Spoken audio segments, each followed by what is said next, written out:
Okay, my name's Rahula Janowski, and I'll be moderating tonight's event. And I wanted to, first of all, thank the Oakland Unitarian Church for giving us the space for the event. And I want to thank the Occupy Oakland Events Committee for sponsoring the event. And I want to thank all of you for coming. I'm going to make a couple comments and then describe the format of the evening, and then we'll get to the panelists. So I just wanted to say that, you know, from looking at history, that movements, as they start to grow, often encounter internal divisions and differences. And the ruling elite is very skilled and practiced at using those divisions and exploiting them, and using a divide and rule strategy. And the Occupy movement, the movement of 99%, has already had a pretty enormous impact. I've seen it coming up. I've seen the language of the 99% and the 1% coming up in places like the San Francisco Board of Supervisors when they were talking about a housing project for rich people on the waterfront. I've seen it in movie reviews. I mean, there's a new Occupy-related meme on the internet practically every day. And the dialogue on a national level has changed. And all of that, and we're just getting started, right? So it's not surprising, given that growth, that there are divisions and there are differences coming up within the Occupy movement. There's people coming from all different sectors of the 99%, with all kinds of different backgrounds, experiences, politics, philosophies. You know, there's a lot going on.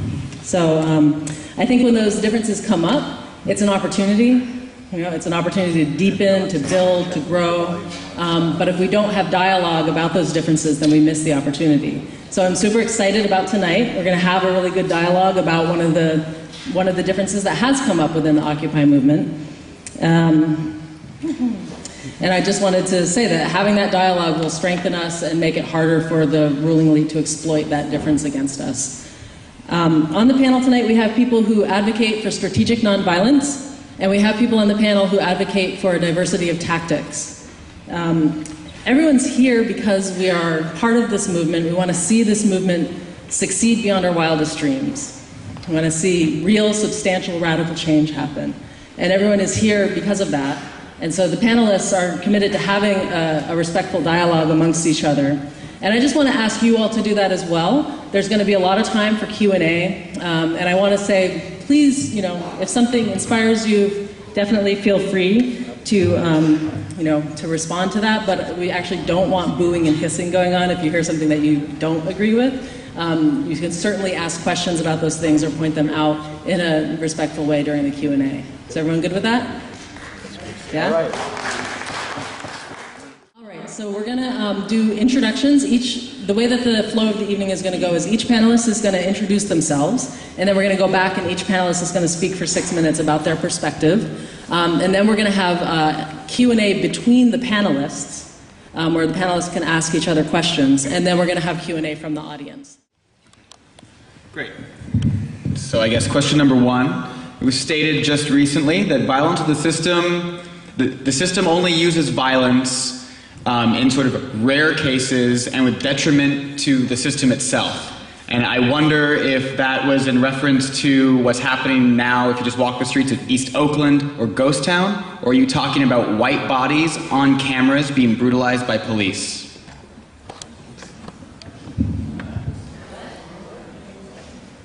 Yeah, we're going to ask all the questions and then get all the answers. Okay, sorry. I wasn't paying attention. Mike. It's cool.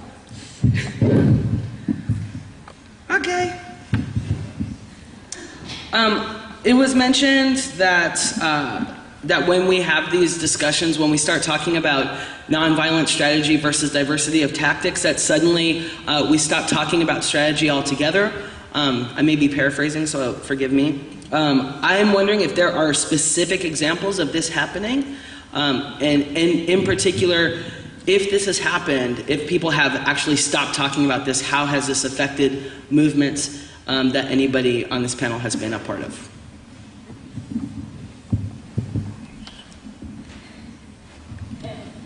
My only question would be directed towards Phil, who mentioned that a woman with a husband who is, I forget the words you used, but I understood you talking about a situation of abuse and saying that somebody should free themselves of that violence. But my question is, how do you free yourself of oppressive violence or abusive violence without using oftentimes force or violence against that to free yourself. So how do you respond to defensive violence, such as the violence of a queer person against a homophobic attack or a woman against her abusive husband, and how would you respond to people defending themselves against the police and other oppressive forces?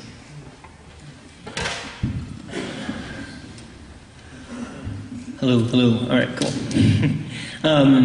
My question is really to try and enforce out some solid examples historically of times where exclusively nonviolent approaches within movements have brought us radical structural changes.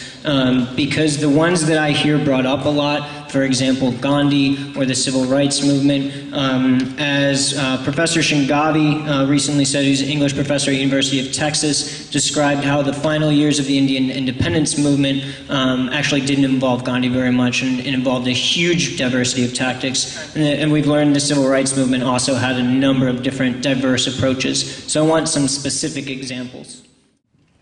Okay, so for the question where the strategy stops once we start talking about all this, I'd like to say that, this time that's being spent this evening is not being spent reaching out to the general public. It's not reaching out to folks who are less inclined to be here. We could be, if we're really, go get them, and we could be hitting door to door, talking to people. It's very difficult. It's a lot more difficult to speak with somebody and try to understand their perspective and why they do or don't support your movement, rather than just shrug your shoulders and say, oh, look, whatever. If they don't want to be here, that's their thing. If we are really genuine about our desire to grow this movement, we need to reach out to these people. The people who work 12 hours a day. We need to reach out. If we're trying to be a movement of the 99%, I am actually a proponent of, I don't think our arguments, the overarching arguments for Occupy, are that much different than Tea Party. Different angles, much different ideologies. But I'm saying, check your ideology at the door, be the bigger person, and get out there and talk to these people. We could sit here talking amongst ourselves, like I said, preaching to the choir for days and days, but that's not growing our movement. I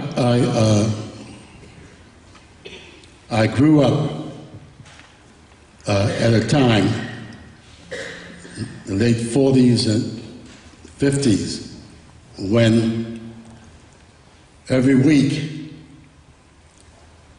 100 to 300 black men were lynched every week simply because they were black.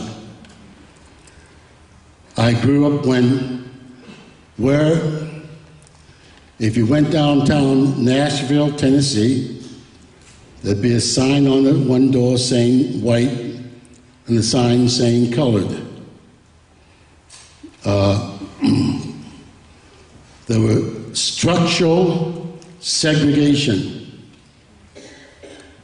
Structural segregation was eliminated in the United States by basically people who took it upon themselves to take the pain and suffering of others so they could bring about structural change. Radical structural change across this nation has taken place.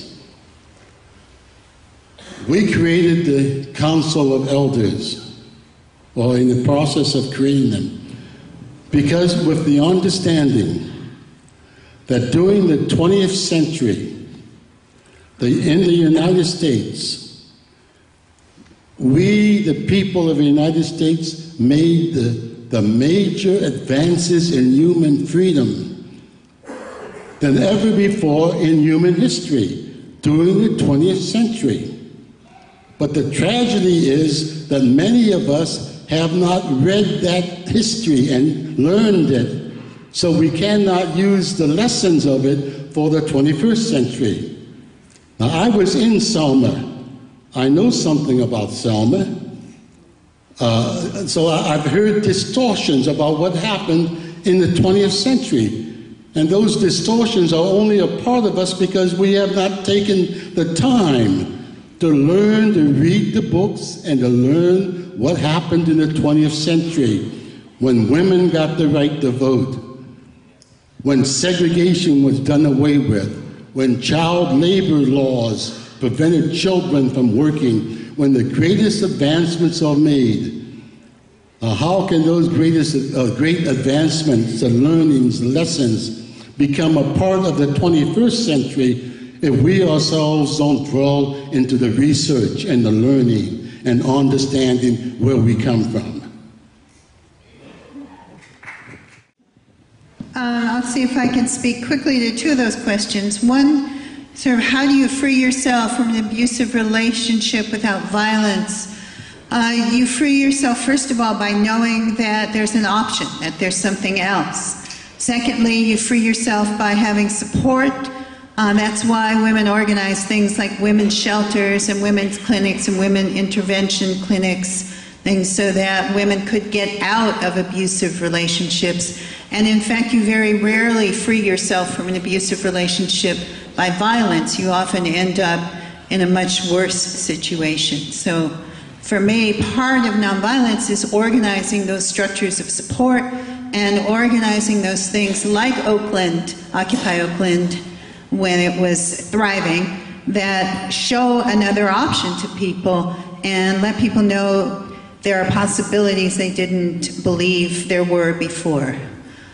In terms of the question of stopping talking about strategy, that's what I saw happen. For example, in Seattle in 1999, when we shut down the WTO, that was organized on a framework of strategic nonviolence. It had agreements. That's why 60,000 people came to Seattle. I went there with a whole cluster of people I'd done actions with for many years, most of whom would not have gone if they thought they were going to something where people were going to be breaking windows and lighting barricades on fire. Fast forward a few years to Miami, which was still a very successful mobilization. But when you walked into our convergence space in Miami, you were greeted by a guy sitting there in a black mask who looked at you and said, "Are you a cop or a journalist?"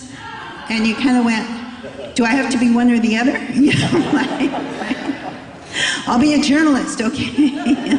It was not exactly user-friendly. And that's kind of what continued to happen. I could say more, but I want to leave some time. But I could give you many, many, many examples of that. It made it really hard to continue to do outreach when we were organizing in that diversity of tactics frame. So regarding how diversity of tactics stops strategy, conversations around strategy, I've been at General Assemblies as well as meetings where people have been saying that we think that, you know, busting up the Whole Foods window was not strategic. And the argument is always, well, we've agreed on a diversity of tactics, period, end of story. So it doesn't allow for deeper dialogues and deeper analysis of what's actually right for this movement or not. Regarding violence and movements and what, you know, nonviolent movement has made changes, first of all, the civil rights movement, were there violent people in the movement? Yeah, I'm sure there were. Was there violence in that era? I'm sure there was. But the movement itself was nonviolent. And again, there might have been a march where someone broke a window. That does not make the movement nonviolent. And to say anything other than the civil rights movement created massive change, right, would be an understatement. And I would also argue, you know, where has violent movements brought about the changes that we want? Because for me, there's been revolutions of force. There is not a single country in this world that has true justice, the type of society we want to create. And so I would argue that we need something that's never happened before, which is the whole world to commit to nonviolence. So, all right.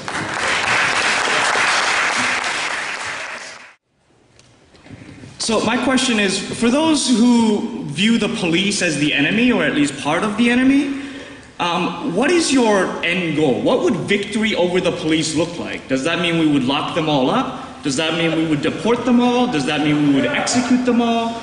when individuals become your enemy as opposed to the behaviors of those individuals and the injustice that they participate in, what does victory over them look like?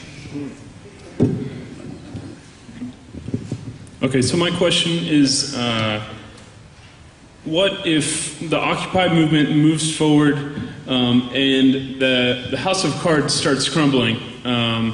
The structure, what's to prevent when we fail to reach out to our counterparts in the center and the right?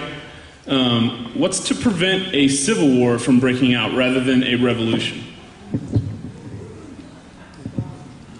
And I guess my question would be, if we advocate, well, I guess, you know, I could possibly be convinced that an armed revolution might be worth doing, might even be the only way to go, but I keep running up against the immense amount of violence and weaponry that the other side has. So how do you imagine in that situation we could actually win? Like if you're doing self-defense against the police by actually fighting with them, and they have such overwhelming amount of force, weapons, and everything else at their disposal, how can we possibly win with that tactic? Okay, so on the question of armed revolution, I actually don't think anybody is actually proposing I've never heard a proposal for armed revolution in any of the General Assemblies. Right? And I think to actually answer your question, it's called asymmetrical warfare.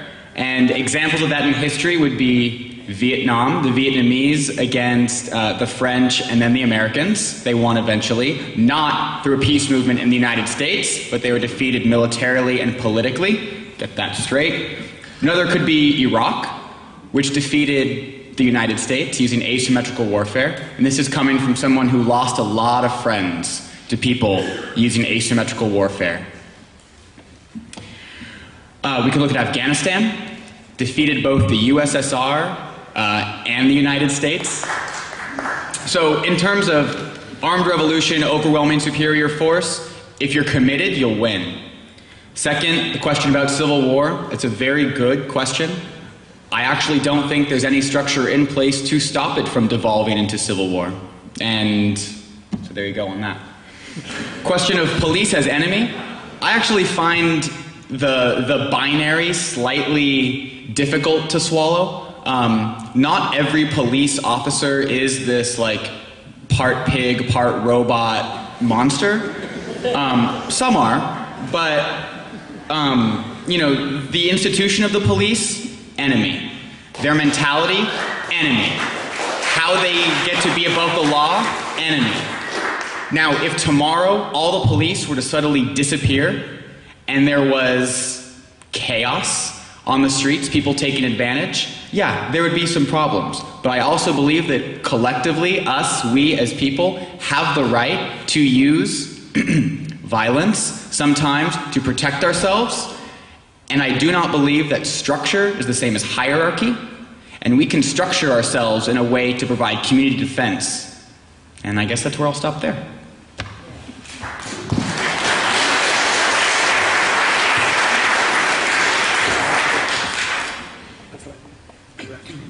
Okay. Well, in a certain sense, you've posed us 3 impossible questions, which are all kind of the same question. But rather, I guess to start with the police question, I would say that the policing is a social relationship, and the institution of the police, like Matt said, is what needs to be abolished, not the individual police or those humans. It's not about going out and killing police exactly so much as it is abolishing that relationship, the laws that uphold this unjust system, et cetera, et cetera. And about the Civil War question, I think it's a good question, and I think that it kind of assumes that we're not already living under certain conditions of war, and civil war indeed, that are just controlled by the state, where we have people, you know, at battle against each other. We have armed gangs of, you know, people in inner cities who have joined together to defend themselves. Like, you can think about the Crips, which actually started as an anti-gang group and then became similar to other gangs in this process. But we can think of the police as their own gang, as, you know, a gang with badges, with legal backing, with heavy financial backing. We can think of the military as a giant conscripted gang under hierarchical organization ordered around by the US government. And that is not to, I'm not at all trying to, you know, take a stab at individuals who have participated in that, because we live under these coercive relationships. And also, I think it's interesting to point out that the police didn't exist in many cities as the institution that they are now until the development of industrial capitalism, basically. And you can see the commodity form in the industrial developments coming hand in hand with a police force who were there to defend the wealth that was being accumulated. And like in, I believe, London and New York both didn't have police forces until the mid-1800s. So you have to think of it as going hand in hand with the other social relationships and institutions that we are oppressed by. That's all.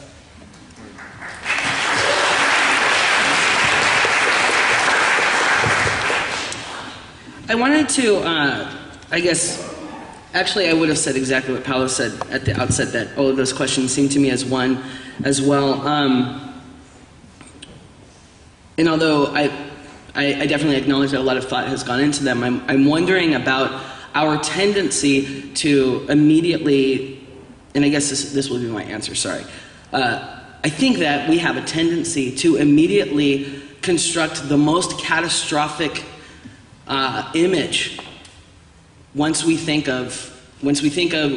hear the word revolution, when we hear the words, even when we hear the words radical, right? Like the most insane image comes to mind of, like, you know, mobs of angry, like, tall, or maybe like tall, very lithe Aryan men running down the streets with Molotov cocktails and, like, you know, punching women and children in the face and, like, running down your grandma. I mean, this is real. Like, this is what this question is. Like, the question about a civil war is not of what prevents a civil war is not addressing the current state, the actual class war that we exist in right now. It doesn't acknowledge that we are actually at war, right?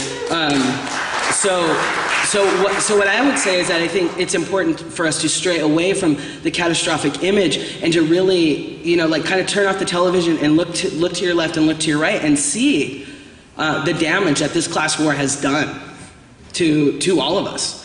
Probably more people outside than inside this room. And what would victory over the police look like? I think that an initial victory, I'm not claiming to have you know, future-seeing powers. An initial victory would be to get the police to stop protecting the property of the 1%, to get the police to actually acknowledge that either they believe in protecting civil society or they believe in protecting the status quo, which is capitalism, which is business as usual for everybody who is a billionaire or a millionaire, and everybody else can just suck it up. And how do we win against police violence? Again, I don't believe in absolutes, so I don't think that it's possible to have like, you know, okay, here's our strategy for winning against police violence. Like, we don't win against guns. We barely win against rubber bullets, that's absolutely right, but you know what? They use them against us anyways, so how do we win? We actually just have to come up with better shields, and we have to come up with better strategies, period. Sorry.